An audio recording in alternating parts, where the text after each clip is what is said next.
Olá, boa tarde. O consórcio COVAX Facility, liderado pela OMS, anuncia que vai destinar ao Brasil 10 milhões e 600 mil doses da vacina de Oxford AstraZeneca. Os primeiros lotes começam a ser entregues no fim de fevereiro. Técnicos da Anvisa vão à Índia inspecionar a farmacêutica Bharat Biotech, que produz a vacina Covaxin. É mais uma candidata que vai tentar o aval da agência para realizar os testes finais aqui no país. O estado de São Paulo permite a reabertura de bares, restaurantes e comércios nos fins de semana e feriados. Portugal recebe ajuda enviada pela Alemanha para socorrer o sistema de saúde do país. Existem filas de ambulâncias à espera de um leito para doentes com a Covid. E ainda, os novos presidentes da Câmara e do Senado defendem as vacinas e uma alternativa para o auxílio emergencial no encontro com o presidente Bolsonaro. Deputados elegem a mesa diretora da Câmara. Uma operação investiga se empresas aéreas pagaram propina para reduzir impostos do combustível de aviação. Entre os alvos está o ex-presidente da Câmara, Eduardo Cunha. E a polícia encontra 5 milhões de reais na casa de um hacker investigado por fraudes bancárias. O Jornal Hoje está começando.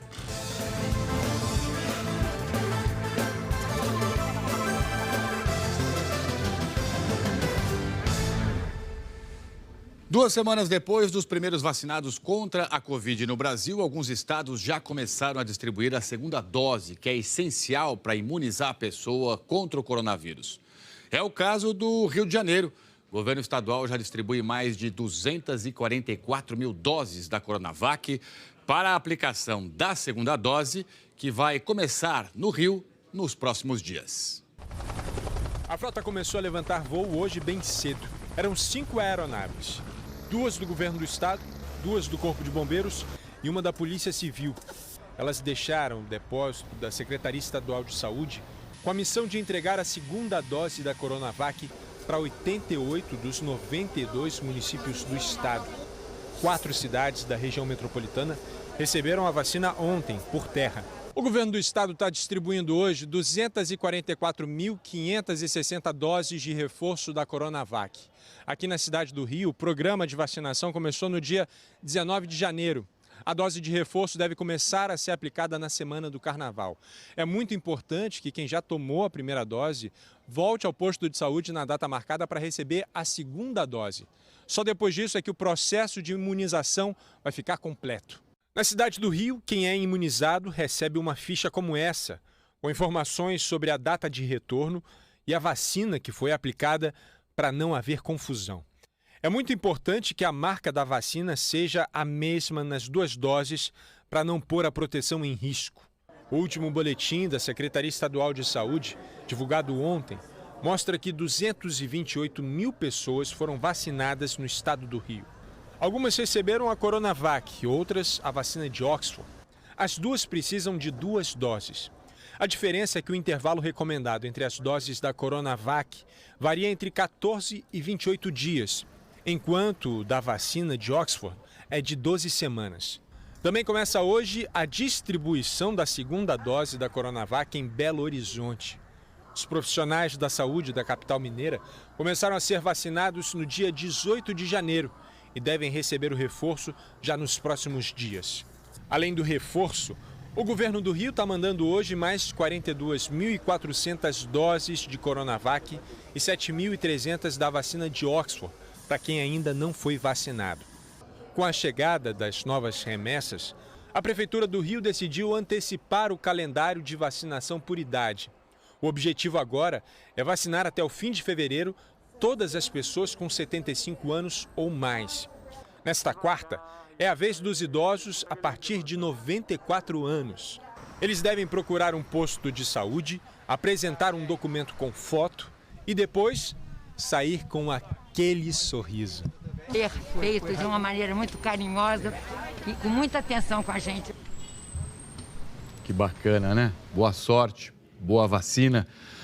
Em Belém, a Prefeitura antecipou para hoje o começo da vacinação dos idosos contra a Covid-19. A previsão era que essa imunização, do grupo só começasse na próxima segunda-feira. Então, vamos ao vivo até Belém com a Jalília Messias. Jalília, bem-vinda, boa tarde. tem fila aí para vacinar, hein? Oi, Trali, boa tarde para ti e para todos. Pois é, tem sim. O pessoal está usando máscara, mas está todo mundo, infelizmente, muito juntinho aqui nesse momento. A Prefeitura decidiu antecipar a vacinação para os idosos com 85 anos ou mais. Eu estou na aldeia amazônica, que é onde fica o Sambódromo de Belém, e um dos 13 locais de vacinação. Aqui funciona, olha só, em esquema de drive-thru. Quem vem de carro, quem chega de carro, nem precisa sair do veículo para se vacinar, mas quem vem a pé também pode receber a primeira dose da vacina. Nessa fase, a expectativa, a previsão é de que 12 mil idosos nessa faixa etária sejam imunizados. As equipes de saúde começaram a aplicar as primeiras doses das vacinas Coronavac e Oxford AstraZeneca a partir de 9 horas da manhã. Mas muitos idosos chegaram bem antes desse horário previsto e aí, em muitos locais, houve sim filas de carros e de pessoas ansiosas para tomar essa vacina.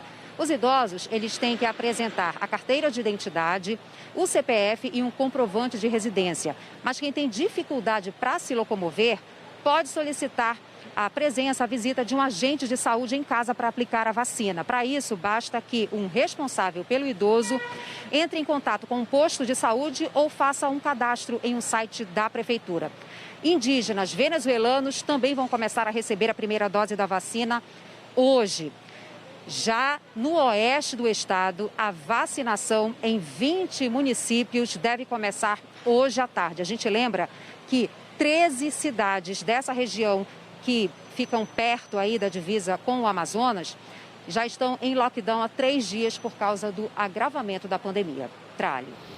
Obrigado, Jalília. Um ótimo trabalho para você aí em Belém e boa tarde mais uma vez. Em São Luís, 30 mil idosos acima de 75 anos devem ser vacinados na primeira etapa de imunização que começou no último fim de semana. É como se a vida tivesse começando outra vez. É uma esperança. É uma esperança para a gente passar mais uns dias nesse planeta. Aos 79 anos, Dona Marlene até já fez planos para quando todos da família estiverem vacinados. Este ano nós não fizemos nossa festa de confraternização em dezembro, então vou fazer o Festival do Abraço na minha casa. 5 mil idosos acima de 75 anos estão sendo convocados nesta semana para receber a primeira dose da vacina contra a Covid-19 em São Luís. A Prefeitura espera vacinar 30 mil idosos na primeira etapa da campanha. Os agendamentos são feitos pela internet ou em uma unidade básica de saúde que está ajudando a manter a fila organizada. Quem tem mais de 85 anos nem precisa sair do carro. Nessa central de vacinas teve até banda de música para amenizar a ansiedade. Eles são prioridades, tem a prioridade da prioridade, então a gente está tendo todo esse cuidado para melhor atender esse público dos idosos. Até agora, mais de 69 mil pessoas foram vacinadas em todo o estado. E a Prefeitura de São Luís já vacinou 25.800 profissionais de saúde. O alívio de quem toma vacina aumenta no instante que a taxa de ocupação nas UTIs públicas da região metropolitana de São Luís passa de 85%. Ontem à noite, a Justiça deu um prazo de 72 horas para que o governo do Maranhão e os municípios adotem medidas para conter a pandemia. A Defensoria Pública já pediu a adoção de lockdown por 14 dias. A decisão é de ouvir o Estado, que é requerido nessa ação, e também os municípios, que são requeridos nessa ação, antes de qualquer decisão. Ninguém quer isolamento social forçado. O governo do estado do Maranhão e a Prefeitura de São Luís disseram que ainda não foram notificados da decisão da Justiça, mas que descartam, no momento, um novo lockdown. Técnicos da Anvisa vão inspecionar a fábrica da farmacêutica indiana Bharat Biotech na Índia. Na semana passada, as clínicas particulares assinaram um contrato para receber 5 milhões de doses da vacina Covaxin, que ainda está na fase de testes na Índia. Já a farmacêutica União Química, que pretende produzir a Sputnik V, aguarda uma autorização da Anvisa para fazer os testes clínicos. Mesmo vindo do outro lado do mundo, o sorriso chega rápido. Eu tô super contente, né? O brasileiro Fábio recebeu hoje na Rússia a segunda dose da vacina Sputnik V. E hoje recebi o certificado que comprova que eu já recebi as 2 doses, um certificado em russo e inglês. E, bom, estou já certificado. Resultados já divulgados indicam que a vacina russa tem 91% de eficácia contra a Covid. E aí dizem que ao fim de 42 dias do processo inteiro da primeira vacina, né, você já está totalmente imunizado. Tenho colegas que ali por volta do dia 30, 31 já fizeram exames de anticorpos e resultaram bastante altos os resultados. Então isso dá para mim ainda mais confiança. Ainda não se sabe quando os brasileiros que moram no Brasil vão poder ser imunizados com a mesma vacina aplicada no Fábio.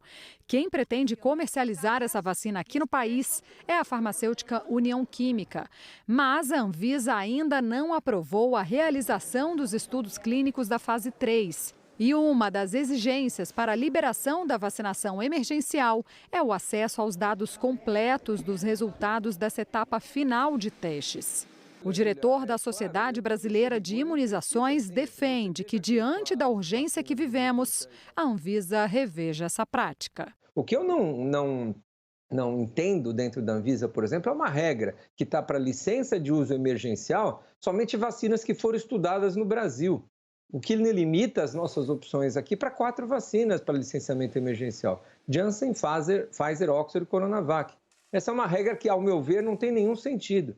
O mundo inteiro, a Europa inteira está licenciando vacina, cuja maioria dos países lá nunca foram sede de nenhum estudo. Uma outra vacina, a Covaxin, da indiana BioNTech, também vai entrar na fila para conseguir o aval da Anvisa para a realização dos testes finais aqui no Brasil.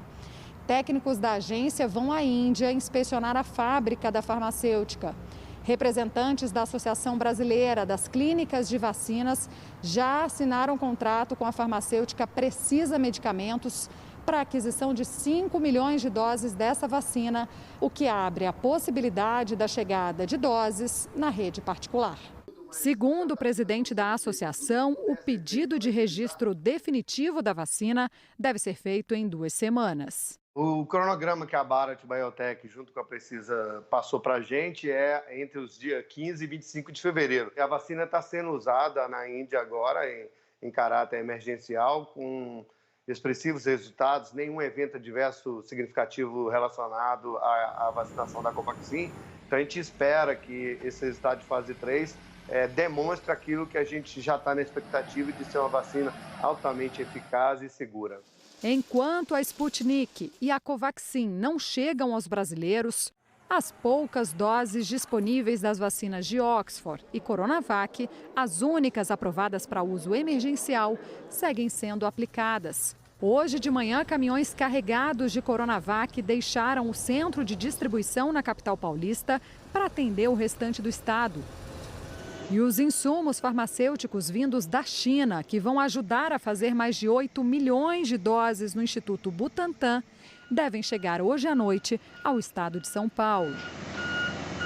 Uma dezena de vacinas contra a Covid de diferentes tecnologias já foi aprovada para uso no mundo. Aqui no Brasil, a farmacêutica Pfizer terminou a fase 3 dos estudos clínicos, mas ainda não pediu autorização para o uso de sua vacina.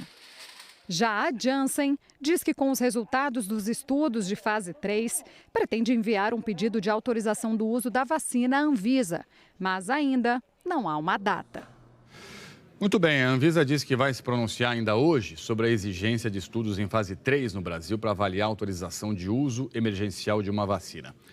Representantes da Pfizer vão se reunir agora à tarde com técnicos da Anvisa para discutir o registro definitivo da vacina produzida pelo laboratório. Em setembro do ano passado, a Pfizer tentou vender 70 milhões de doses aqui para o Brasil.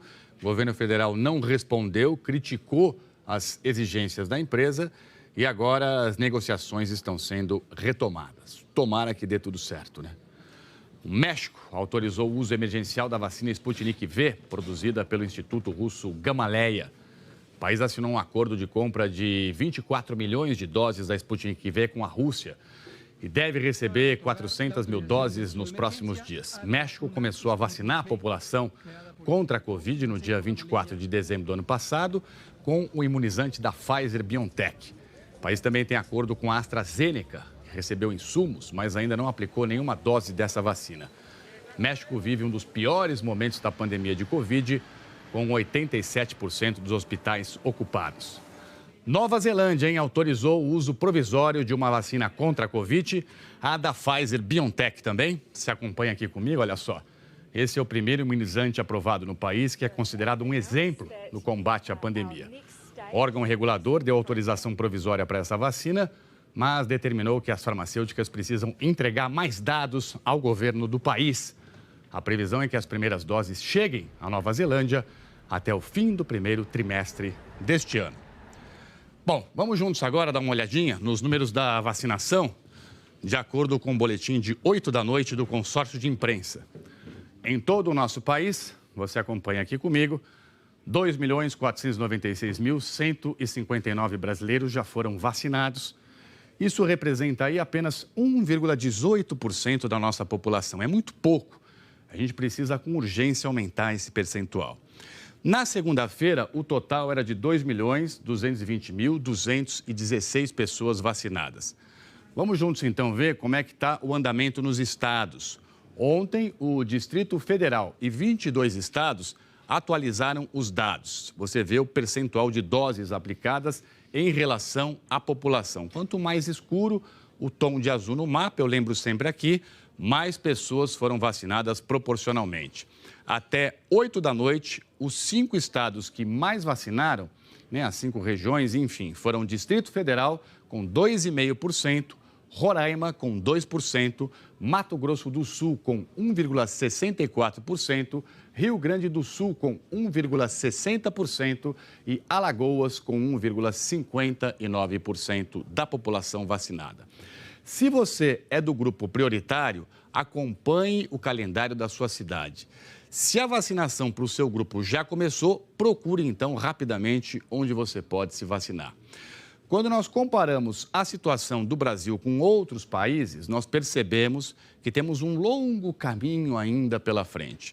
No total de doses aplicadas, o Brasil aparece aqui, na 8ª colocação. Tá vendo? Está atrás de Estados Unidos, China, Reino Unido, Israel, Índia, Emirados Árabes e também Alemanha. Esse ranking usa dados de um levantamento internacional e também do consórcio de veículos de imprensa. Nos Estados Unidos, por exemplo, mais de 6 milhões de pessoas já receberam as 2 doses necessárias para completar a imunização. A velocidade de vacinação lá é muito maior que a nossa. Na última semana, mais de 1.300.000 americanos foram vacinados por dia. Quando a gente avalia a proporção de vacinados em relação à população, que é o ranking mais adequado, de acordo com os epidemiologistas, a posição do Brasil, infelizmente, piora. Gibraltar, está vendo aqui, que é um território autônomo britânico, aparece em primeiro lugar, antes de Israel, e o Brasil continua lá para baixo, na posição de número 43. O que todos nós queremos é que o Brasil suba muito nesse ranking, para que todos nós, para que mais brasileiros fiquem rapidamente protegidos. Vale lembrar que para a gente sair dessa crise, sair dessa pandemia, a vacina é fundamental. É hora de dizer vacina sim, ela protege você, protege todo mundo. E daqui a pouco nós voltamos ao telão com os dados da pandemia no nosso Brasil. O governo de São Paulo anunciou agora há pouco que suspendeu as medidas mais restritivas da quarentena, que incluíam fechamento de comércio, bares e restaurantes nos fins de semana e feriados. E a liberação já vale a partir deste fim de semana. A suspensão das medidas mais restritivas acontece no momento em que os números mostram que a pandemia não dá sinais de melhora. Há 25 dias, o estado tem uma média de mais de 200 mortes diárias. De segunda para terça-feira, 365 pessoas morreram por causa da Covid-19. Para este médico do Centro de Pesquisa do Hospital Universitário da USP, cancelar essas restrições antes de 14 dias é como suspender um remédio antes de saber se ele fez efeito. Normalmente, para qualquer intervenção que a gente faça na transmissão dos casos, para a gente conseguir medir isso na mudança de curva dos casos de internações e de óbitos, a alteração começa a aparecer em torno de 14 dias com casos e internações e com 3 ou 4 semanas com óbitos. Então, antes de 14 dias, praticamente não se foi possível perceber uma mudança relacionada a essa intervenção. A rede municipal de pronto atendimento da capital paulista registrou um aumento de 18% na demanda de pacientes. Foi um dia depois que 6 hospitais estaduais passaram a atender apenas pacientes encaminhados por outras unidades de saúde. Muito lotado lá dentro, aglomeração, tudo que não pode estar tendo lá dentro. Este gráfico ajuda a entender como se comportaram as internações na cidade de São Paulo ao longo do ano passado e no começo deste ano. A cidade atingiu o pico no dia 3 de junho, com 1.867 pessoas internadas. De julho até novembro, o número de novas internações foi caindo, até que em dezembro voltou a subir novamente e em janeiro continuou acima de 1.000 internações. Desde o início dessas restrições, o governo de São Paulo tem enfrentado muita pressão dos setores afetados. Os donos de bares e restaurantes fizeram protestos, pediam a suspensão da medida e a autorização para funcionar todos os dias da semana, seguindo os protocolos de segurança. O Hélio conseguiu manter os 53 funcionários, mas não foi fácil. Agora, a suspensão das medidas mais restritivas foi um alívio. Meus colegas, muita gente já fechou, muitos vão fechar, porque não estão aguentando. Nós precisamos trabalhar. O coordenador do Centro de Contingência do Governo do Estado, responsável por acompanhar os indicadores da pandemia e propor medidas de enfrentamento, diz que os últimos números mostram que houve uma redução na velocidade de transmissão do vírus e que as decisões são sempre técnicas. A pressão ela existe, sem dúvida nenhuma, mas eu acho que o governo não tem cedido às pressões. Tem estudado, junto com o Centro de Contingência, os indicadores e tomado suas decisões, principalmente de acordo com os indicadores. Em relação a essas medidas todas, né, de restrição, abre e fecha, de acordo com o governo do estado de São Paulo, as retomadas das atividades não essenciais nos fins de semana, né, em todo o estado, essa retomada se deve a uma redução de internações de ocupação de leito de UTI. Mas as restrições durante a semana à noite continuam valendo, pelo menos por enquanto. Repórter Guilherme Balsa está ao vivo, né, e traz outros detalhes para a gente do Palácio dos Bandeirantes. Diga, Guilherme, boa tarde e bem-vindo. Oi, Trali, muito boa tarde para você, boa tarde a todos que nos assistem nesse momento. O governo do estado disse que houve uma queda de 11% nas internações por Covid-19 aqui no estado de São Paulo e que foi isso que permitiu a flexibilização de algumas regras da quarentena e a permissão para que bares, restaurantes e outros estabelecimentos voltem a funcionar nos finais de semana, à medida que começa a valer já nesse próximo fim de semana. Vale lembrar, no entanto, que o governador João Dória, nos últimos dias, foi muito pressionado por representantes do setor de bares e restaurantes, com protestos quase que diários aqui em São Paulo, pedindo aí a flexibilização das regras da quarentena. O governador também anunciou hoje, aqui na entrevista coletiva, a criação de uma linha de crédito de 125 milhões de reais, dirigida justamente ao setor de bares e restaurantes, além da suspensão das dívidas dos donos desses estabelecimentos. Outra medida que foi anunciada aqui, em parceria com a Prefeitura de São Paulo, é a instalação de 5 pontos de vacinação no esquema drive-thru na cidade de São Paulo. Esses pontos começam a funcionar a partir de segunda-feira, dia 8 de fevereiro, quando começa a vacinação do público idoso no estado de São Paulo. Por fim, o governo diz que alcançou a meta de arrecadação de 160 milhões de reais em doações junto a empresas privadas para efetivar a instalação, a construção da fábrica de vacinas do Instituto Butantan, que está prevista para ser concluída no mês de setembro desse ano. Volto com você, Trali. Obrigado, Guilherme. Ótimo trabalho para você, uma boa tarde. Mas você vê que cada região do país se comporta de uma maneira de acordo com o avanço da pandemia. Em Fortaleza, veja só, entraram em vigor hoje novas medidas para segurar o aumento, né, de casos de Covid-19. Alessandro Torres já está ao vivo aqui comigo. Alessandro, que medidas são essas? Bem-vindo e boa tarde para você. Oi, Trali, boa tarde a todos. O decreto foi anunciado hoje, mas já passa a valer a partir de hoje por 15 dias aqui em Fortaleza. Fortaleza porque tem o maior número de casos e também de internações. Todas as atividades consideradas não essenciais só podem funcionar até às 8 horas da noite. Isso inclui todo o comércio, serviço, indústria, até shopping center. E nos fins de semana, os estabelecimentos de alimentação, como bares, restaurantes, as barracas de praia, só podem funcionar até às 3 horas da tarde. Quem desobedecer pode pagar uma multa de R$75 mil, ter o estabelecimento fechado por 7 dias e se reincidir por 15 dias. O governo diz que essas medidas são necessárias para tentar conter o avanço da doença e também o índice de internações. Aqui em Fortaleza, por exemplo, 84% dos leitos de UTI destinados a pacientes de Covid estão ocupados. O Ceará todo já tem mais de 377 mil casos, mais de 10.500 mortes. E olha, mesmo quem tem alta, muitas vezes ainda precisa de acompanhamento. Aqui em Fortaleza, um programa oferece reabilitação para as sequelas da Covid-19. Isso você vai ver agora na reportagem da Aline Oliveira. A alta da Covid foi há 15 dias, mas a dona Lúcia não chegou em casa como gostaria. Não andava, não mexia os braços muito pouco. Eu comia, geralmente a comida vinha na sonda, né? Casos assim foram se revelando cada vez mais comuns na pandemia. Percebeu-se logo, felizmente, que aquele paciente precisava de um retorno, de um feedback, de voltar ao hospital, à entidade onde ele se internou, para que a gente pudesse ouvir as complicações, foi aí que nós fomos aprendendo. Para que o paciente não precise voltar, este hospital, que é referência para o tratamento de doenças infecciosas no Ceará, mantém um programa de atendimento domiciliar que acompanha quem tem sequelas da Covid-19 depois da alta. Todo dia a dona Lúcia é atendida em casa.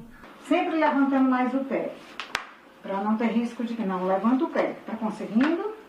Antes de começar o atendimento, a equipe analisa o ambiente onde o paciente vai ficar depois que receber alta do hospital. Também identifica na casa um cuidador oficial, aquela pessoa que vai ficar a maior parte do tempo com o paciente. Ela também recebe instruções para, no dia a dia, ajudar no processo de recuperação. Assim, o Marcos aprendeu a cuidar direitinho da mãe. Principalmente da parte motora. Então, todo dia, essa parte motora a gente está fortalecendo a visão dela. O seu José contou com a ajuda de toda a equipe de saúde. Graças a pessoas como ele, os fisioterapeutas constataram que estimular os membros inferiores dos pacientes pós-Covid também ajuda o pulmão a funcionar melhor. Nós trabalhamos panturrilha. Quando fazemos alongamento, a resposta da oxigenação no corpo é muito boa de se ver. Assim, seu José já respira e se movimenta bem. E o seu Horácio, quem diria, depois de mais de um mês no hospital, 9 dias entubado e de ficar sem andar por causa da fraqueza dos músculos, já consegue receber a equipe no portão de casa. Desde novembro é acompanhado, mas vai já receber alta. Percebendo melhoras, né? Hoje estou bem, estou me alimentando bem, sentindo gosto, que eu não sentia nada, né? Foi Deus pegar a mão desse pessoal aí para me salvar. Que bom, seu Horácio. Agora é impressionante, né? As sequelas da Covid-19. E ainda bem que tem tanta gente dedicada aí, né? Ajudando as pessoas a se recuperar o quanto antes. No Paraná, ritmo de contaminações disparou nos últimos 2 meses. O estado já contabiliza 10 mil mortes pela Covid. Quis o destino que a chegada dos gêmeos Benício e Betina na família Pikulski fosse no mesmo dia da partida da bisavó Helena, há 7 meses. Aquele vazio, né? Porque foram 50 anos juntos. Dona Helena teria completado 65 anos em janeiro e é uma das 10 mil vítimas da Covid no Paraná. Quase 40% dos casos e 1/3 das 10 mil mortes por Covid-19 no estado foram registrados nos últimos 2 meses. Para tentar conter a propagação do vírus, o Paraná tem restrições à circulação de pessoas. Desde o dia 3 de dezembro está em vigor o toque de recolher, das 11 da noite às 5 da manhã.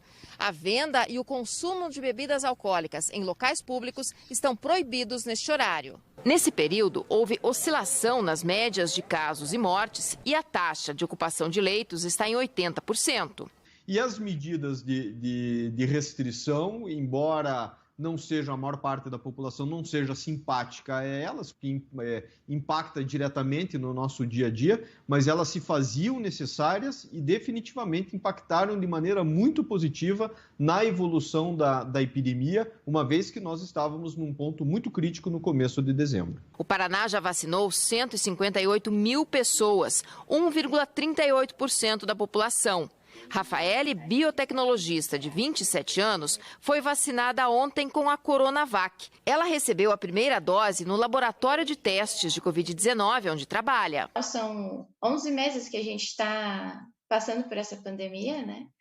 E todo mundo ficou assim muito emocionado, foi uma alegria muito grande. Na hora eu senti vontade, sinceramente, de chorar, sabe? O Paraná recebeu 305.200 doses da vacina fabricada na China e mais 86.500 da AstraZeneca. Nós estamos recebendo vacinas, devem chegar mais vacinas até o final de semana ou até a semana que vem.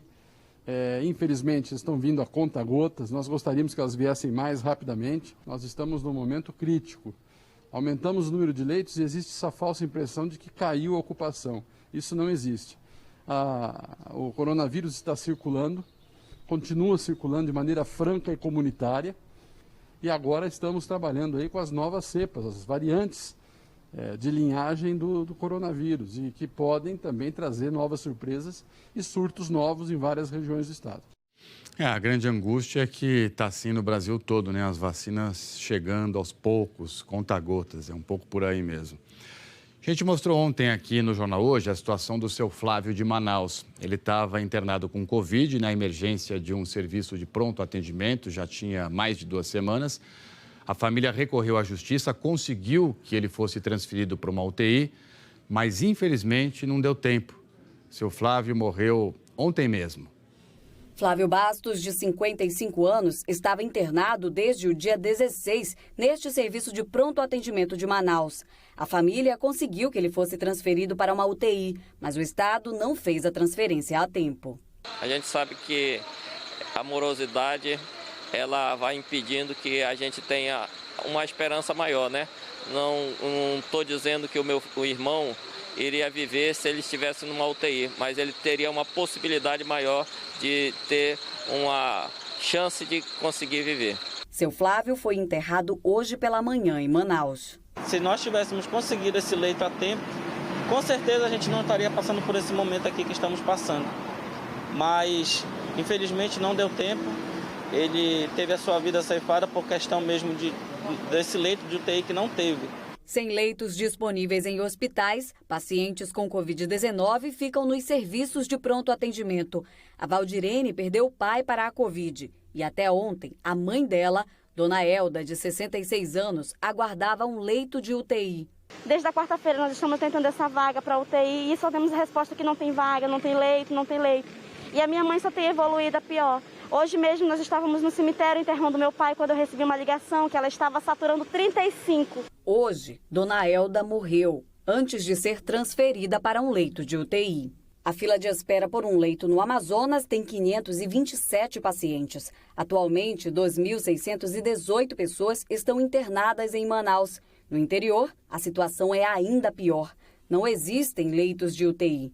Em Itacoatiara e em Tefé, a Justiça determinou a transferência de pacientes graves para a capital sob pena de multa.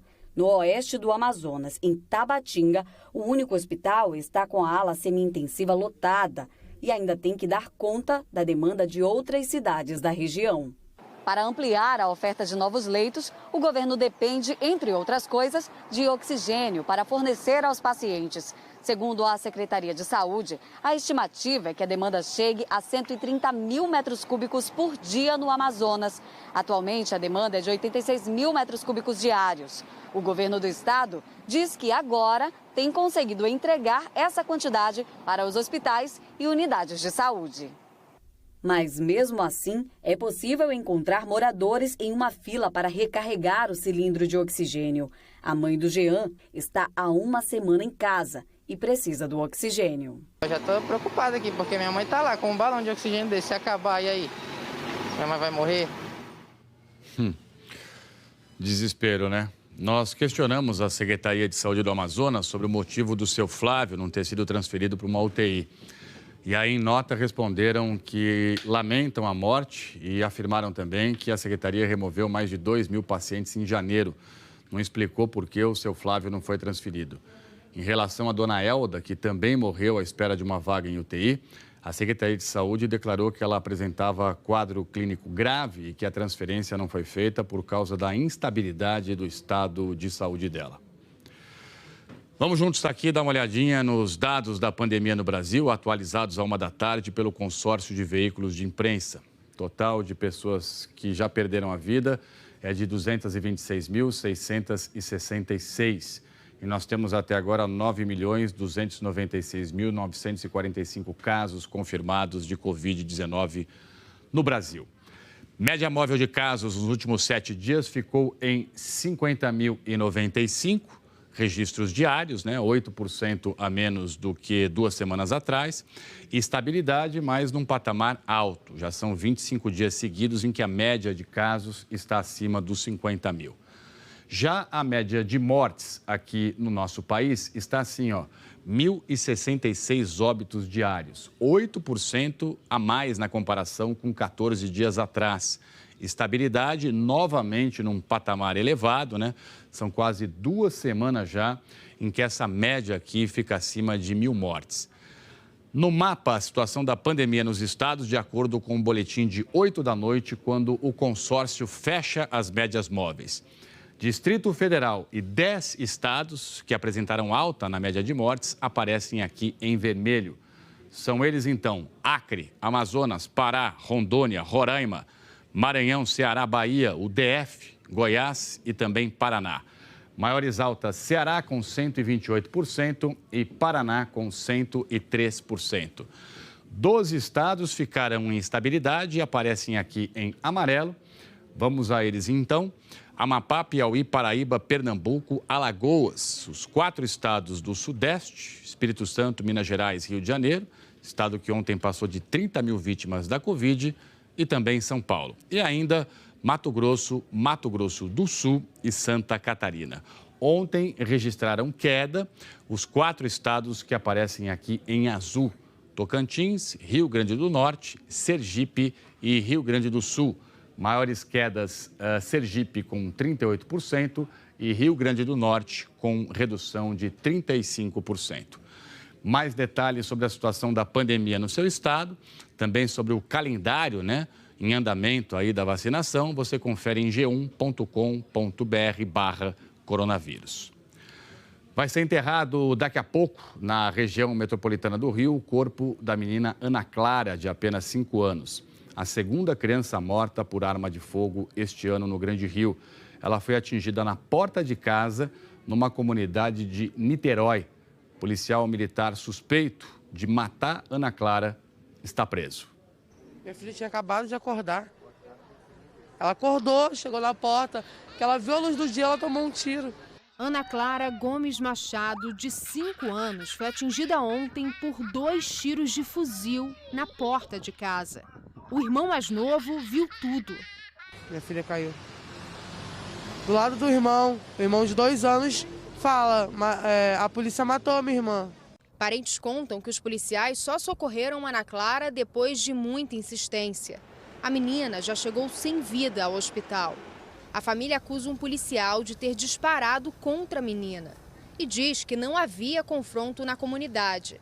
A polícia militar tem uma versão diferente. Disse que uma equipe fazia patrulhamento atrás de suspeitos quando foi surpreendida por 5 homens que atiraram contra os PMs e fugiram. O cabo da PM, suspeito de ter feito os disparos que atingiram Ana Clara, foi preso em flagrante e autuado por homicídio doloso, quando se assume o risco de matar. Segundo o delegado responsável pelo caso, o policial não confessou ter atirado, mas o depoimento dele apresentou contradições, inclusive com a perícia. As armas dos policiais que participaram da ação foram apreendidas. A Polícia Militar não divulgou o nome do cabo. Hoje, ele foi levado para o batalhão prisional da PM. Não teve correria, não teve gente correndo, não teve troca de tiro, como eles alegam que teve, não teve. Quando eu escutei os disparos que eu corri, só estava ele, o policial, tinham 2 policiais e a minha filha caída no chão. A morte de crianças por arma de fogo é uma tragédia constante em comunidades do Rio de Janeiro. Ana Clara Gomes é a segunda criança morta este ano no estado. O corpo dela será enterrado hoje à tarde. Sempre que um menino e uma menina morrem de forma tão banal e hedionda, pensamos que tudo vai mudar. Mas nada muda. Numa operação policial, mais importante do que a prisão do bandido é a preservação da vida do morador de comunidade pobre. Eles interromperam a vida da minha filha, que o pensamento dela com 5 anos era crescer e salvar vidas. E arrancaram a vida da minha filha brutalmente. Acabaram com tudo, acabaram com a minha vida. E será que alguém pede desculpa? Será que alguém paga a indenização, dá algum conforto, alguma ajuda para essa família agora? Será que nem isso? Em nota, a Secretaria de Polícia Militar do Estado do Rio diz que as ações da corporação são pautadas pelo planejamento prévio a partir de análises das manchas criminais. O comando da corporação reitera que o objetivo das ações é a preservação de vidas. E, de acordo com a nota, a Polícia Militar do Rio de Janeiro apreendeu mais de 570 armas de fogo neste ano, incluindo aí 49 fuzis. E a vida da Ana Clara, né? Olha só, uma operação da Polícia Militar em várias comunidades do bairro de Quintino, no Rio, terminou com 10 mortes confirmadas. Vamos ao vivo conversar sobre isso com o repórter Eric Rianelli. Eric, bem-vindo e boa tarde. Oi, Trali, boa tarde para você, boa tarde a todos. É um número que chama a atenção. 10 mortos em confrontos com a polícia, né? Hoje de manhã, 11 pessoas presas, 4 delas internadas, 2 sendo operadas neste momento.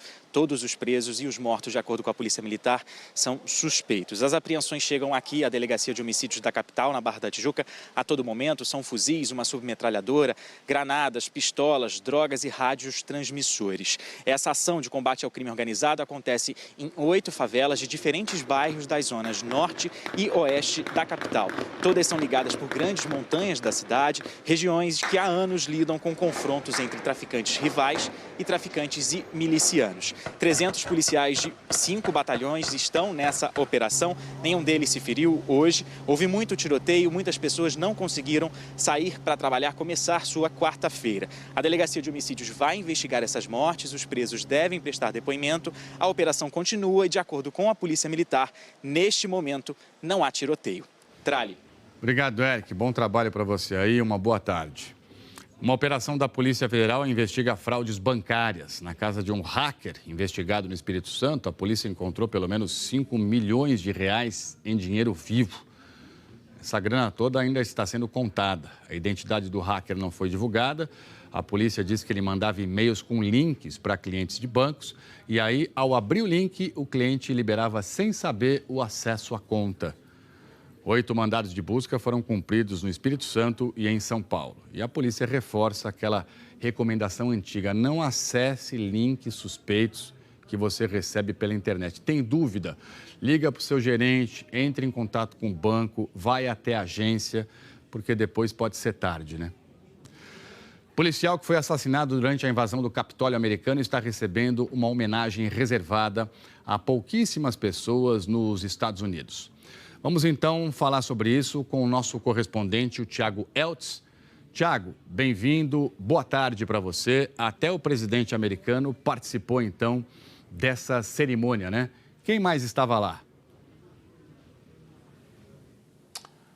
Oi, Trali, boa tarde a todos aí no Brasil, políticos, deputados, colegas também do policial, né? Então, o Brian Sicknick está recebendo essa homenagem póstuma, que é reservada normalmente, na maioria das vezes, aí, a ex-presidentes. Os restos mortais dele estão no Salão do Capitólio americano, numa cerimônia que se estendeu durante toda a noite. O presidente Joe Biden e a primeira-dama Jill estiveram lá para prestar homenagem. O Sicknick foi morto no mês passado, quando os apoiadores do ex-presidente Trump invadiram o Capitólio. Ele fazia o policiamento do prédio.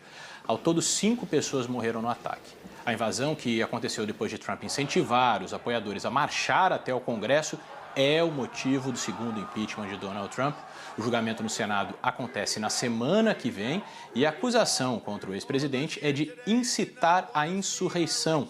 A defesa do Trump nega e argumenta que ele não pode sofrer o impeachment porque ele não é mais presidente.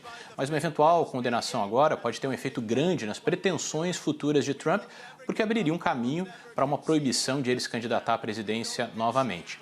Apesar dele ter recebido críticas entre deputados e senadores do próprio partido, no momento não parece que os senadores republicanos vão seguir esse caminho de votar para condenar Donald Trump. Trali.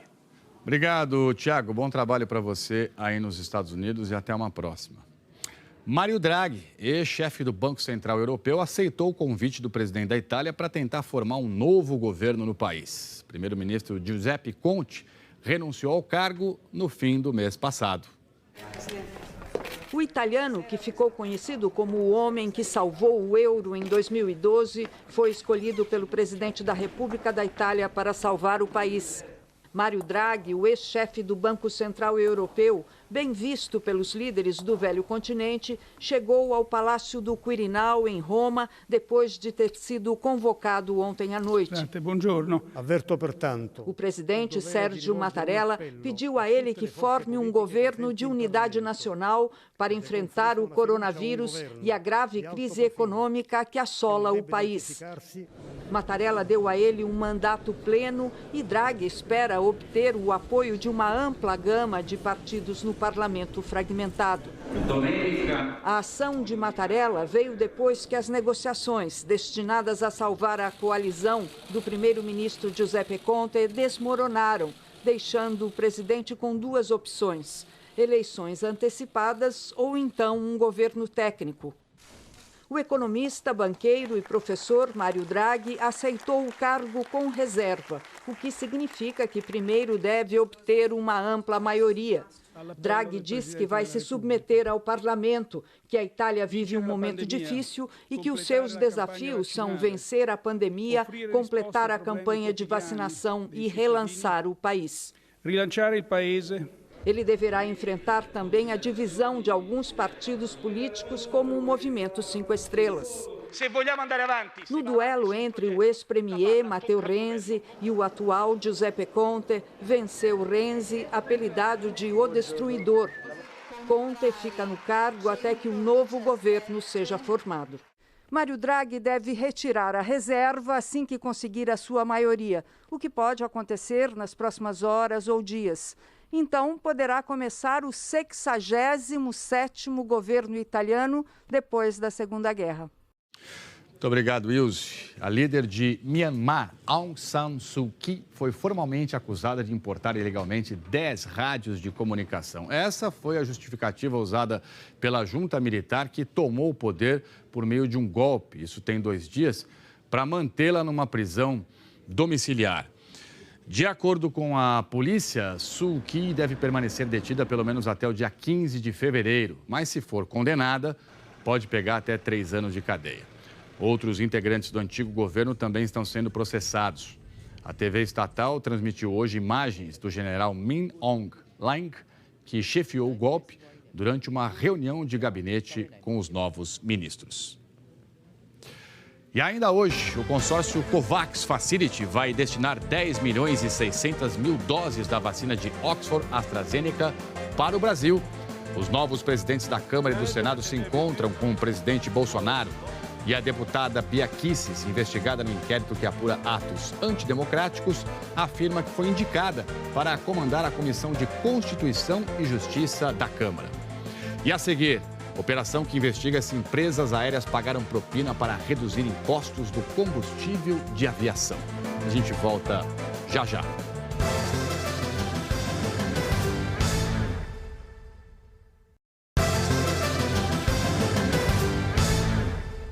12h15 agora, pelo horário de Brasília. Ministério Público do Distrito Federal faz hoje em 4 estados e no DF uma operação para apurar um suposto esquema de pagamento de propinas por empresas aéreas em troca da redução do ICMS sobre o combustível de aviões.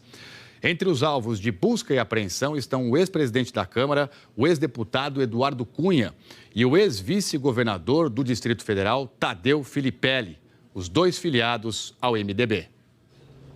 A operação foi batizada de Antonov, nome de um dos maiores cargueiros do mundo, com capacidade para mais de 360 mil quilos de querosene. E foi sob o barulho de turbinas que a casa de Tadeu Filipelli, ex-vice-governador de Brasília, que fica próximo ao aeroporto da capital, foi vasculhada pelos investigadores. Nos malotes, o que foi recolhido? Documentos, celular, computador, tablet, relógios e joias. Ao todo, foram 16 mandados de busca e apreensão no DF e 4 estados. Em São Paulo, os investigadores estiveram na empresa Latam. No Rio de Janeiro, na Barra da Tijuca, o alvo foi a casa de Eduardo Cunha, ex-presidente da Câmara dos Deputados. Cunha cumpre prisão domiciliar. Foram apreendidos notebook, pendrive, 2 celulares e documentos. A investigação apura o pagamento de propina por empresas de aviação aos políticos. Em troca, eles teriam trabalhado para alterar uma lei distrital. Resultado, a alíquota de ICMS sobre o querosene de aviões caiu de 25% para 12%. Os crimes investigados teriam sido praticados entre 2012 e 2014.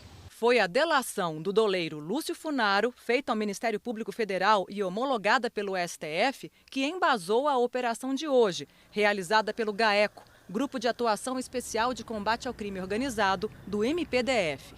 Segundo os investigadores, o esquema funcionava assim. A Latam e a Gol teriam pago cerca de 4 milhões de reais a Tadeu Filipelli, que era vice-governador do DF na época, e teria ficado responsável pelo projeto do Executivo para reduzir o ICMS do querosene. O projeto foi aprovado pela Câmara Legislativa e sancionado pelo governo do Distrito Federal em 2013. A Gol teria repassado 10 milhões de reais para Eduardo Cunha, para que ele fizesse o meio de campo entre Filipelli e as empresas aéreas e também tratasse de outros interesses da empresa. Ainda de acordo com a investigação, com o dinheiro, Filipelli teria comprado imóveis e repassado para a empresa da então esposa. A casa dela também foi alvo de buscas nessa manhã. Já a propina de Eduardo Cunha, segundo os investigadores, teria vindo por meio da empresa da mulher dele, Cláudia Cruz. E também chegava em dinheiro vivo por meio de empresas ligadas a Lúcio Funaro. A TV Globo apurou que o empresário Henrique Constantino, da Gol, também colaborou com informações e documentos. Por isso, a sede da Gol não foi alvo de buscas hoje. Em nota, a Gol disse que permanece cooperando com as autoridades para prestar todas as informações necessárias. Latam afirmou que não tem informações sobre a investigação e que vai cooperar com as autoridades competentes. Os advogados de Eduardo Cunha disseram que a operação foi fabricada politicamente com o intuito de retaliar o ex-deputado, que, segundo eles, vem cumprindo todas as condições impostas pela Justiça para a prisão domiciliar. Afirmaram também que confiam nas instâncias superiores do Poder Judiciário para corrigir o que classificaram de ilegalidade. Nós não conseguimos contato com a defesa de Cláudia Cruz. A defesa de Tadeu Filipelli informou que só vai se manifestar após ter acesso aos autos. O Ministério Público Federal anunciou hoje que as investigações da Lava Jato foram encaminhadas para o GAECO do MPF no Paraná, Grupo de Atuação Especial de Combate ao Crime Organizado. Vamos ao vivo até Curitiba, bater um papo aqui com Marcelo Rocha para entender o que significa essa mudança. Diga, Marcelo, bem-vindo e boa tarde. Oi, Trali, boa tarde. Bom, essa mudança na prática significa uma redução no número de procuradores exclusivos atuando na Lava Jato, né? Até a mudança, a Força Tarefa contava com 14 procuradores, sendo que 12 deles atuavam apenas em casos ligados à Lava Jato. 4 procuradores vão permanecer atuando exclusivamente nos processos da Lava Jato agora. Eles vão formar um núcleo dentro do GAECO, comandado pelo ex-coordenador da Força Tarefa, Alessandro de Oliveira, que substituiu o procurador Deltan Dallagnol à frente da Força Tarefa. Além dos procuradores do núcleo da Lava Jato, dentro do GAECO, outros 10 procuradores poderão atuar, eventualmente, em casos da operação, até outubro, mas vão acumular os processos com os da sua lotação de origem, ou seja, acumulam os que surgirem da Lava Jato com os que já tocam na rotina. O grupo da Lava Jato no GAECO tem validade até agosto de 2022. Trali. Obrigado, Marcelo. Bom trabalho para você em Curitiba. Ministério Público de São Paulo investiga a ação de madeireiras que estão fazendo cortes de árvores de forma irregular, ilegal, em São Bernardo do Campo, aqui na Grande São Paulo. As ações de desmatamento foram feitas em áreas de preservação ambiental e também em terras indígenas, sem autorização da CETESB, que é a Companhia Ambiental do Estado de São Paulo, nem autorização da FUNAI. Essa reportagem especial é da Angélica Castro e do Thiago Scheuer. O caminho até a área desmatada é longo. Nós pegamos a estrada, atravessamos de balsa a represa Billings, que é um dos principais reservatórios que abastecem a região metropolitana de São Paulo, para então chegarmos na estrada de terra. A mata avança e ganha corpo com as imensas árvores ao redor. Mas aos poucos o que deveria estar preservado começa a se mostrar de outra forma. Um dos pontos de desmatamento ilegal que foram flagrados pela Guarda Ambiental fica bem aqui, do lado dessa estrada. Por aqui foram retiradas e cortadas várias árvores no mês de agosto, quando a Guarda então flagrou as pessoas que estavam aqui fazendo isso. Você vê que as árvores foram cortadas aqui, bem rentes ao solo. E claro que só olhando aqui, do alto, é que a gente consegue ter noção do estrago que foi feito. Por aqui tinham dezenas, centenas de árvores de pinos que acabaram sendo derrubadas e retiradas, além da Mata Atlântica também. Do ano passado para cá, a Guarda Ambiental de São Bernardo do Campo, na Grande São Paulo, já realizou 3 flagrantes de extração de madeira, sendo feitos de forma irregular nessa região, que é de proteção ambiental. Inclusive com cortes do palmito Jussara, que está em extinção. São dezenas, centenas de árvores derrubadas de maneira ilegal. Esses clarões também aparecem em outros pontos da mata. Essa área é uma propriedade particular. São mais de 200 hectares de floresta verde, o que dá mais de 2 milhões de metros quadrados. Motosserras e tratores que eram usados para o corte e para o transporte foram apreendidos. É por isso que a área foi embargada e, mesmo assim, os cortes de árvores continuaram acontecendo. Uma das áreas tem mais de 1.000 metros quadrados já desmatado, né? Em plena época de reprodução das aves. Então, assim, para o meio ambiente é uma perda irreparável. Você vai extrair aqueles pinos, você vai acabar tirando, fazendo uma supressão de vegetação da mata nativa, da Mata Atlântica, e os animais que ali vivem muito vão ser mortos. Então, é uma perda irreparável. São vidas tanto da árvore como dos animais que não se voltam mais. Depois que a nossa reportagem entrou em contato com a Companhia Ambiental do Estado de São Paulo, uma vistoria foi realizada no local e os técnicos identificaram que a retirada de madeira estava sendo feita sem autorização da CETESB e de forma irregular. A Companhia Ambiental informou que vai tomar as medidas cabíveis para recuperar a vegetação nativa que foi afetada com o corte da madeira. Placas no local avisam que parte da área é protegida porque é terra indígena. A partir de 2016 foi demarcada como terra indígena. Então, assim, a partir daquele momento, todas as terras, antes de qualquer intervenção, tem que ser consultada a FUNAI e o Ministério da Justiça, onde não tinha as licenças e nem a FUNAI nem estava ciente sobre essa intervenção. A FUNAI informou que já acionou o Ministério Público Federal para que sejam tomadas providências contra o corte irregular. Num dos locais de desmatamento, a Guarda Ambiental apreendeu esse boleto, em nome da Evolução Madeiras Limitada. Nós fomos até a sede da madeireira, que fica às margens da rodovia Regis Bittencourt, na cidade vizinha de Itapecerica da Serra, também na Grande São Paulo. Mas o dono não quis gravar a entrevista. Não, eu não quero gravar nada. Os grandes especialistas no assunto sempre falam, para combater crimes ambientais você tem que ter estrutura, muita estrutura de fiscalização. Nós não conseguimos contato com os proprietários dessa área que está sendo desmatada e depois de todos esses flagrantes, a Prefeitura de São Bernardo do Campo decidiu trocar o comando da Guarda Ambiental. 2 supervisores e uma subinspetora foram deslocados para setores operacionais. De acordo com a Secretaria de Segurança Urbana de São Bernardo, as mudanças são técnicas e não estão ocorrendo somente na Guarda Ambiental. A Secretaria diz ainda que os trabalhos que vinham sendo feitos pela Guarda Ambiental não vão mudar. As investigações dos promotores que combatem o crime organizado em São Bernardo do Campo continuam e são sigilosas. Previsão do tempo agora. Eliana Marques, boa tarde, bem-vinda. Boa tarde para você também, Trali, muito obrigada. Boa tarde a todos. Oi, Eli, ontem você falou de temporais hoje no sul. Essa chuvarada já chegou? Já sim, olha, choveu forte no oeste do Rio Grande do Sul e os temporais vão avançar pelo estado até a noite. Fizemos uma linha do tempo para entender a evolução das tempestades nos próximos dias. Hoje, no Rio Grande do Sul, tempo severo, chuva passando dos 100 milímetros, ventos em torno dos 100 quilômetros por hora e também granizo. Amanhã, Santa Catarina e Paraná vão concentrar os temporais, ventos fortes ainda. E no Rio Grande do Sul, ondas de até 4 metros. Sexta-feira, sudeste com temporais generalizados. Ventania também na região, granizo e no sul ainda ondas muito altas. Hoje a pior condição está mesmo no Rio Grande do Sul, nas regiões de fronteira, mas em Porto Alegre também pode chover bastante. As imagens de satélite mostram nuvens muito carregadas aqui no oeste do Rio Grande do Sul, também no centro do estado, e essas instabilidades vão atravessar o Rio Grande do Sul. Devem chegar à noite ao litoral gaúcho e depois formar um ciclone extratropical. No oceano, esse ciclone ganha mais força e pode virar um ciclone bomba. Tem esse nome por causa da forte queda de pressão em pouco tempo. E essa queda brusca aumenta demais a velocidade dos ventos e agita muito o mar.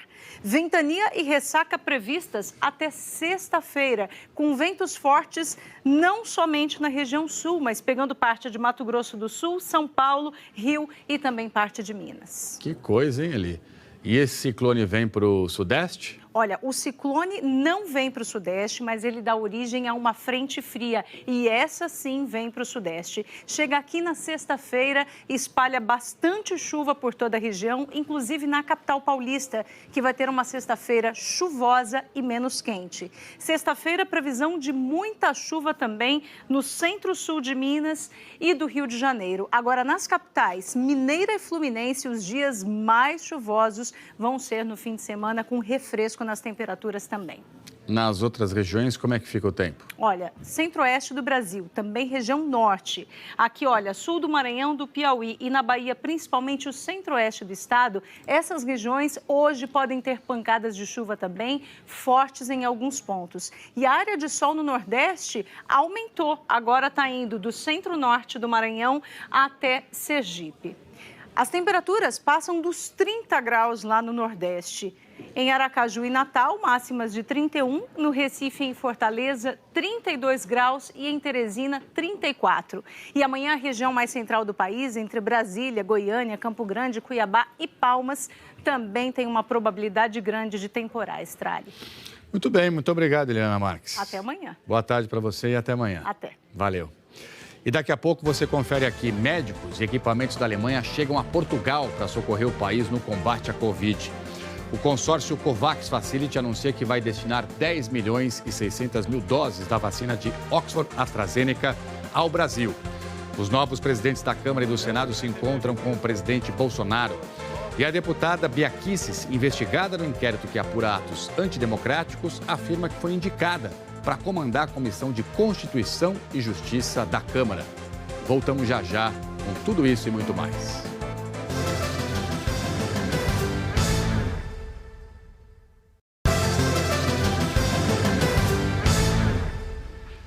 Chegou hoje a Portugal um reforço para lidar com o caos que a Covid está provocando no país. A ajuda enviada pela Alemanha reúne profissionais de saúde e equipamentos, como macas e também respiradores.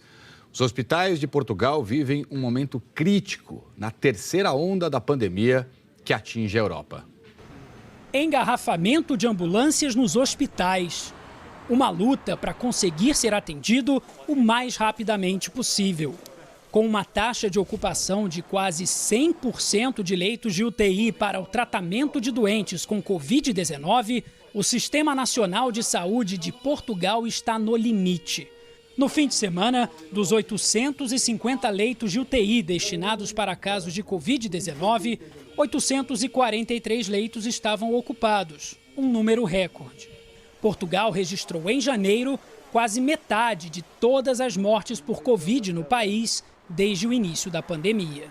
Os hospitais escalaram ao máximo os seus planos de contingência e ultrapassaram já muito aquilo que eram os níveis máximos dos seus planos de contingência na grande maioria de casos. Já havia muito cansaço acumulado e agora com esta terceira vaga as coisas ainda se tornaram mais complicadas e, portanto, os níveis de cansaço e de stress são muito grandes, a carga emocional é muito grande.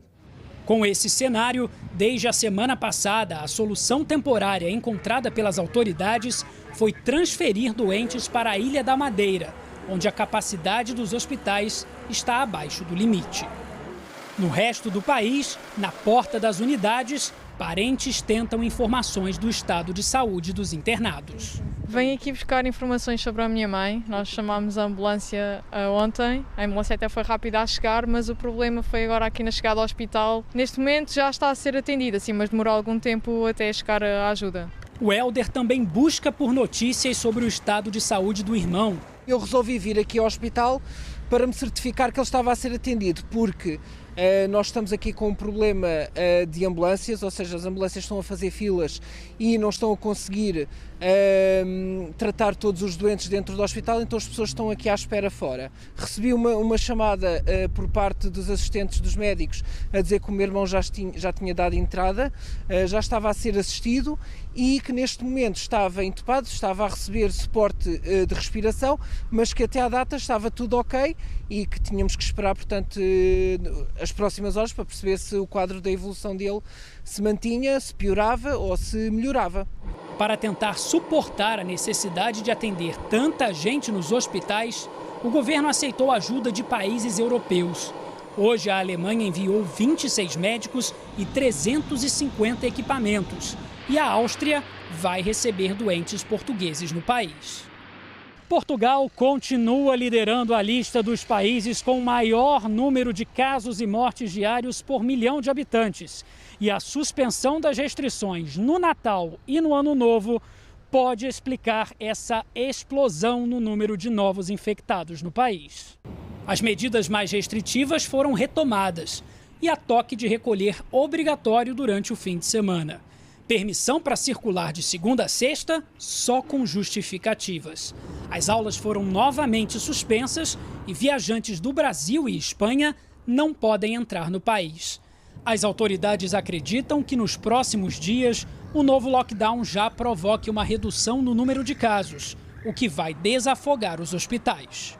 Temos que ter muito cuidado e manter o distanciamento físico e a máscara têm que ser usados com muito rigor. E isso é importante depois para não voltarmos a ter uma quarta vaga, porque inevitavelmente, se relaxarmos muito, vamos ter uma quarta vaga.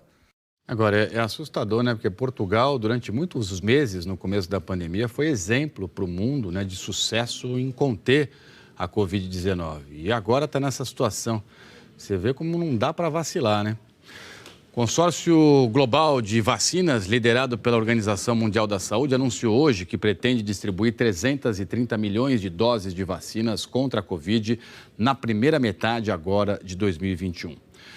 Vamos falar desse assunto tão importante com a nossa correspondente, a Bianca Rotier, que acompanha tudo de perto, né? Está na Suíça. Bianca, bom fim de tarde para você, muito bem-vinda. Parte desse lote de vacinas vem então para o Brasil, é isso? Exatamente, Trali. Boa tarde para você, boa tarde a todos. No fim de semana, o Ministério da Saúde já tinha anunciado que receberia entre 10 milhões e 14 milhões de doses da vacina Oxford da AstraZeneca através do COVAX a partir de fevereiro. Só não detalhou os prazos. Aí hoje, o consórcio de vacinas divulgou detalhes do plano de distribuição. A previsão para o Brasil no primeiro semestre cita 10 milhões 672 mil doses. E eu apurei com a equipe da Gavi, Aliança Global de Vacinas, que coordena o COVAX junto com a Organização Mundial da Saúde, que desse total, o Brasil vai receber entre 25% e 35% no primeiro trimestre, ou seja, até março, e entre 65% e 75% no segundo trimestre, ou seja, até junho. De qualquer forma, o plano divulgado hoje recebeu o nome de a primeira previsão de distribuição provisória, porque é uma projeção. O COVAX frisou que as alocações finais vão ser publicadas oportunamente. O consórcio Trali deixou bem claro, é provável que a distribuição precise ser ajustada de acordo com circunstâncias que são difíceis de prever e variáveis que estão em constante evolução. A gente tem acompanhado essa dificuldade no fornecimento de vacinas. Pois é, mas estamos todos aqui na torcida para para chegar muita vacina aqui no Brasil quanto antes. Obrigado, Bianca. Bom trabalho para você. Presidentes da Câmara e do Senado que tiveram apoio do presidente Jair Bolsonaro na disputa pelo comando das casas receberam hoje do Planalto uma lista de projetos que estão no Congresso e que são de interesse do Executivo. Antes, Arthur Lira e Rodrigo Pacheco assinaram uma carta em que defendem agilidade para que a população tenha acesso à vacina contra a Covid. A reunião foi para definir a prioridade da pauta e buscar um alinhamento das duas casas. Os novos presidentes do Senado, Rodrigo Pacheco, do Democratas, e da Câmara, Arthur Lira, do Progressistas, assinaram uma carta. Nela, se comprometem a pautar propostas que possam ajudar na retomada da economia. O presidente do Senado disse que a reforma tributária e a reforma administrativa são prioridade. As duas estão paradas no Congresso. No ano passado, o Executivo entregou os projetos, mas eles não avançaram, principalmente por falta de articulação política do governo no Congresso. Tratada como prioridade do Ministério da Economia, a reforma administrativa sofreu resistência do próprio presidente Jair Bolsonaro e só foi entregue à Câmara em setembro. Demora que provocou, inclusive, o pedido de demissão de secretários do Ministério da Economia, que defendiam a reforma imediata. O texto propõe mudanças para enxugar despesas com a máquina pública. No caso da reforma tributária, Rodrigo Pacheco disse que vai estipular um prazo para a apresentação do relatório final e tem reunião marcada para esta noite com os relatores. O presidente do Senado falou que o parlamento vai buscar uma solução para garantir uma forma de ajuda financeira dentro do limite de gastos do orçamento aos brasileiros que estão na miséria, já que o auxílio emergencial oferecido no ano passado acabou. Também reforçou que propostas de emendas constitucionais, como a PEC emergencial, que ajuda a controlar os gastos públicos, e a PEC do Pacto Federativo, estão na lista de prioridades. Na carta, os dois presidentes disseram ainda que estão comprometidos com ações rápidas para o combate e prevenção da Covid. Uma delas, dar prioridade à vacinação. O governo federal tem sido criticado por demorar a assinar contratos com laboratórios, o que acabou provocando atraso na compra de vacinas, matéria-prima para a produção de vacinas e início de campanha de imunização. Pacheco e Lira falaram sobre a necessidade de imunizar toda a população. Assegurar de forma prioritária que todos os recursos para aquisição de vacinas estejam disponíveis para o Poder Executivo e que não faltem meios para que toda a população possa ser vacinada no prazo mais rápido possível e que a peça orçamentária a ser votada garanta que cada brasileiro terá a certeza de que o dinheiro do seu imposto estará disponível para a sua vacina. Nesse momento, o foco é a união de forças no combate à maior pandemia em 100 anos, a busca de alternativas legislativas pela vacina e a consequente afirmação dos compromissos das pautas que destravarão a economia e beneficiarão, no âmbito do Brasil, os negócios, geração de emprego, de renda e favorecimento daqueles que mais precisam. Depois da leitura do documento, Rodrigo Pacheco e Arthur Lira foram ao Palácio do Planalto se reunir com o presidente Jair Bolsonaro. Os três fizeram um pronunciamento e não responderam perguntas. Bolsonaro disse que entregou propostas que são prioridade para o Executivo. Apresentamos uma sugestão de pautas para os presidentes da Câmara e do Senado e possam ter uma certeza absoluta, né? O clima o melhor possível e imperará a harmonia entre nós.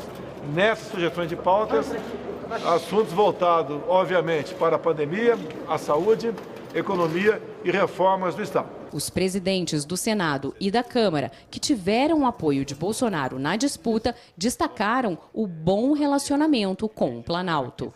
É um momento importante dentro da linha que nós buscamos pregar, tanto eu no Senado, como sei que foi o compromisso também do deputado federal Arthur Lira, presidente da Câmara, de pacificação, de boa relação, de harmonia entre os poderes, resguardando sempre a independência do poder em relação ao outro, mas é fundamental esse diálogo. Na mesma linha, a nossa vinda aqui como um gesto de harmonia, de equilíbrio, sobre todos os aspectos, mantendo sempre a independência.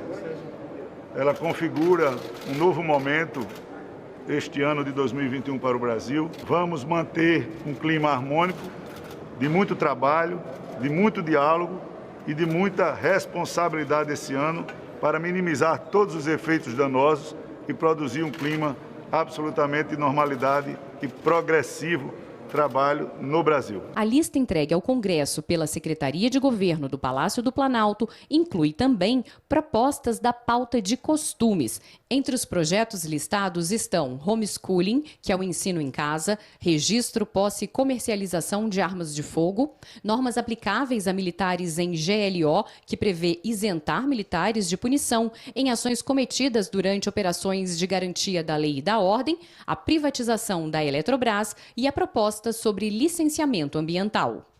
Esse último projeto tem o objetivo de flexibilizar a concessão de licenças ambientais.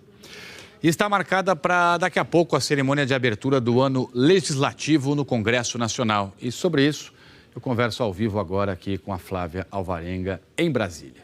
Flávia, bem-vinda e boa tarde.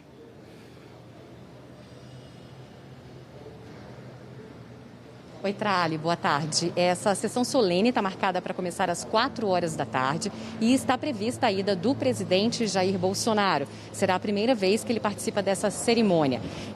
Essa cerimônia começa pelo lado de fora do Palácio do Congresso Nacional, pelo Salão Nobre e depois vai para o plenário. Está prevista a leitura da mensagem do Executivo ao Congresso Nacional pelo presidente da República ou pelo representante e também discursos do presidente do Supremo Tribunal Federal, Luiz Fux, e dos presidentes da Câmara e do Senado, Arthur Lira e Rodrigo Pacheco.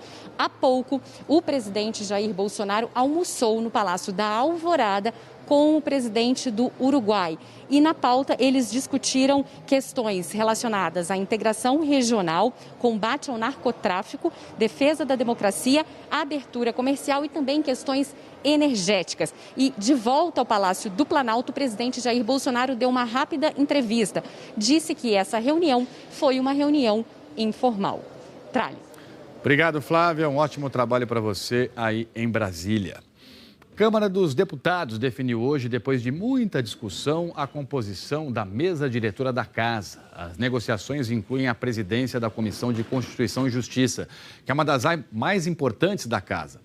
E a deputada Bia Kicis, do PSL do Distrito Federal, que é investigada no inquérito que apura atos antidemocráticos, disse que a indicada para a vaga é ela. A indicação ainda não foi oficializada. O presidente da Câmara, Arthur Lira, do PP de Alagoas, passou os 2 primeiros dias de seu mandato tentando costurar um acordo para resolver uma crise desencadeada por uma decisão dele próprio. Assim que foi eleito na segunda-feira, Lira dissolveu o bloco formado por partidos que apoiavam Baleia Rossi do MDB, porque a inscrição do PT foi feita 6 minutos depois do fim do prazo. Ontem, recuou e permitiu que partidos da oposição indicassem nomes para a mesa diretora. Cabe à mesa tratar de questões administrativas da Câmara e também medidas políticas, como representações disciplinares contra deputados. É composta pelo presidente, 2 vice-presidentes, 4 secretários e 4 suplentes. Foram eleitos hoje. Para a primeira vice-presidência, o deputado Marcelo Ramos, do PL do Amazonas. Ele vai elaborar pareceres de projetos sobre assuntos internos da Câmara. Na segunda vice-presidência, o deputado André de Paula, do PSD de Pernambuco, é responsável por examinar os pedidos de ressarcimento de despesas médicas dos deputados. Para a primeira secretaria, o deputado Luciano Bivar, do PSL de Pernambuco. Ele vai gerenciar despesas da Câmara e aprovar, por exemplo, obras e reformas. Para a segunda secretaria, depois de um segundo turno, foi eleita a deputada Marília Reis, do PT de Pernambuco. Ficará responsável pela emissão de passaportes diplomáticos. Para a terceira secretaria foi eleita a deputada Rose Modesto, do PSDB do Mato Grosso do Sul. Ela vai autorizar reembolso de passagens aéreas e analisar pedidos de licença e justificativas de faltas. E para a quarta secretaria, a deputada Rosângela Gomes, do Republicanos do Rio de Janeiro, responsável por supervisionar a concessão de apartamentos funcionais ou pagamento de auxílio moradia aos deputados. Além dos cargos na mesa, o acordo feito entre os partidos ontem também envolveu o comando de comissões importantes da casa. A deputada Bia Kicis, do PSL do Distrito Federal, afirmou ontem numa rede social que o partido a indicou para comandar a Comissão de Constituição e Justiça. Ela escreveu que é uma grande honra para mim e muita responsabilidade. A indicação da deputada, uma das mais fiéis defensoras de Bolsonaro no Congresso, ainda não foi oficializada. Pela CCJ, passam todas as propostas em tramitação na casa. A CCJ também pode aprovar alguns projetos sem passar pelo plenário. Os deputados da comissão analisam os aspectos constitucionais dos textos. Bia Kicis é investigada no inquérito do Supremo Tribunal Federal, que investiga atos antidemocráticos. Segundo a Procuradoria-Geral da República, a deputada é suspeita de usar dinheiro público para contratar uma empresa e divulgar manifestações contra a democracia em suas redes sociais. No documento, a PGR afirma que 4 parlamentares, entre eles Bia Kicis, contrataram com o valor da cota parlamentar, sob a rubrica Divulgação de Atividades, uma empresa para promover na internet o respectivo apoiamento aos atos antidemocráticos.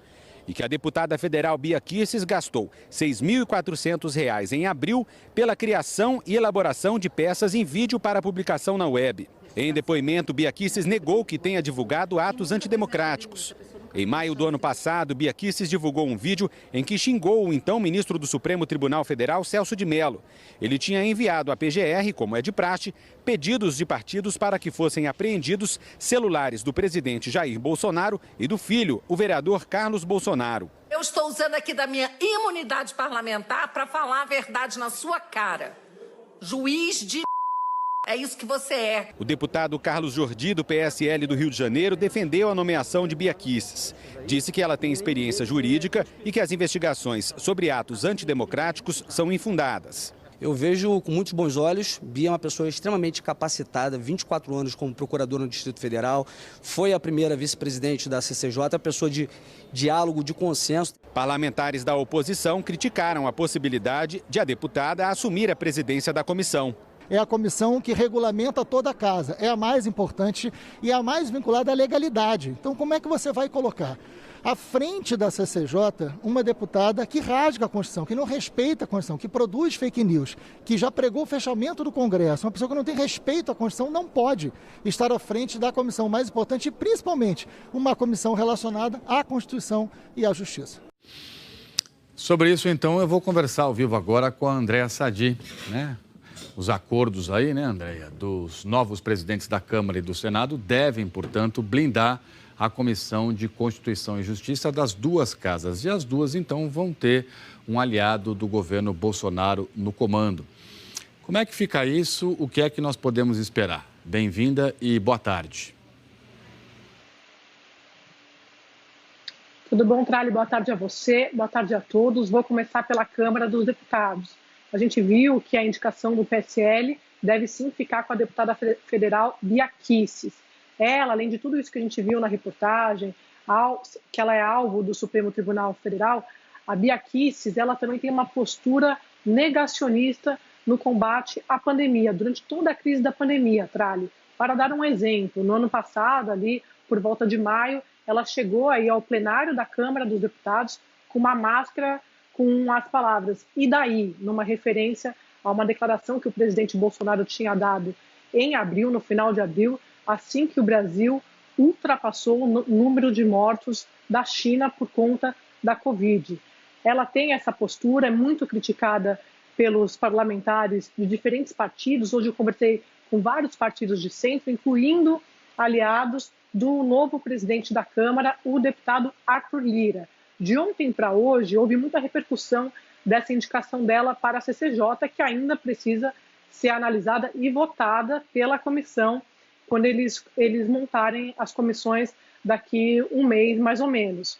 Então, o que os deputados estão me dizendo? Que, diante da repercussão, pode ser que tenha um candidato para disputar a indicação de Bia Kicis lá na CCJ. Um deputado, é claro, do PSL, porque pelo acordo que o Lira montou, a indicação do comando da CCJ vai caber sim ao PSL. É uma troca, porque o Luciano Bivar, que é o presidente do partido, vai ocupar um cargo na mesa diretora da Câmara. Então, o que o Lira fez, Trali? Ele atendeu aos dois grupos dentro do PSL, ao grupo do Bivar, que é anti-Bolsonaro, e o grupo da Bia Kicis, que é a favor, é muito alinhada ao presidente da República, mas está sofrendo muita crítica, como eu disse. E você perguntou da CCJ no Senado Federal. Por lá, segundo o líder do governo no Congresso me disse, o senador Eduardo Gomes, essa vaga deve ficar com Davi Alcolumbre, que era o presidente do Senado, agora é ex-presidente do Senado, e é do DEM. Ele é visto também como um aliado, totalmente alinhado com o Palácio do Planalto. Por isso, essa avaliação de que, se isso acontecer de fato, tudo isso for confirmado, essas duas indicações, o governo vai contar com 2 aliados à frente da principal comissão das duas casas, do Senado e da Câmara dos Deputados. Tralli. Muito bem, muito obrigado, Andréa Sadi. Boa tarde para você e um forte abraço. E por falar em disputas, vou falar de uma outra, mas agora é em campo de futebol. O time do Palmeiras, campeão da Libertadores, acabou de chegar ao Catar, onde vai disputar o título mundial de clubes. Renato Peters tem as informações ao vivo de Doha. Diga aí, Renato, bem-vindo. A que horas são aí, hein? Oi, Tralli. Boa tarde para você. Aqui são 8h54, estamos 6 horas à frente do horário de Brasília, né? O time do Palmeiras já está. Começou, palmeirense. Começou o Mundial de Clubes da FIFA. O time chegou aqui por volta das 7 horas da noite, horário do Catar, 1h da tarde aí no Brasil. A gente tem as imagens aí do time chegando, então, para essa competição. Aí o avião já descendo aqui em Doha. E os jogadores aí, todo mundo elegante, paletó, gravata, Mundial de Clube, eu tô naipe, né? Todo mundo assim, bem vestido para essa competição. Os jogadores vão fazer um exame já, agora há pouco, daqui a pouco eles vão fazer um exame, né, de PCR, aquele do cotonete, porque o controle aqui está sendo realmente muito rígido por causa da pandemia. Amanhã o time deve fazer um treino para dar aquela aliviada depois dessa viagem de 15 horas. No domingo, o Palmeiras vai estrear contra o vencedor de Tigres do México e o Ulsan da Coreia do Sul, né? E vai acabar também, Tralli, a nossa quarentena aqui, né? Para entrar no país, foi imposto pelo governo do Catar, para que a gente pudesse trabalhar e trazer as informações, uma quarentena. Então, nossa equipe, todo mundo separado, cada um no quarto, passamos aqui 7 dias, acompanhando as informações de longe. Amanhã a gente vai para a rua para mostrar tudo que está acontecendo. Tem muitos brasileiros que moram aqui. O Mundial vai ter público só para quem trabalha ou mora aqui no Catar. Mesmo assim, a pessoa que comprar o seu ingresso, ela vai ter que apresentar o exame de Covid ou então o comprovante de que tomou a vacina. Sim, Sérgio Tralli, aqui o Catar já está vacinando os seus moradores. Então, para assistir o jogo do Mundial, tem que estar com ou o teste, né, de Covid ou então o seu comprovante de vacina. E a gente vai acompanhar tudo aqui direto de Doha. Começou, palmeirense, hora de esfregar as mãos e ver se esse título vem ou não vem. Tralli. Muito bem, boa sorte ao Palmeiras, boa sorte a você, Renato Peters. Um ótimo trabalho para você aí, arrepende, faça excelentes reportagens, a gente vai estar acompanhando aqui. E uma boa noite, espero que você consiga descansar um pouco também. Valeu, querido. Jornal Hoje termina aqui, se acompanha outras notícias no Jornal Nacional, começa mais cedo, hoje às 8 da noite pelo horário de Brasília. E para rever nossas reportagens exibidas hoje, basta ir ao Globoplay, tá bom? Muito obrigado, boa tarde, fique em paz e até amanhã.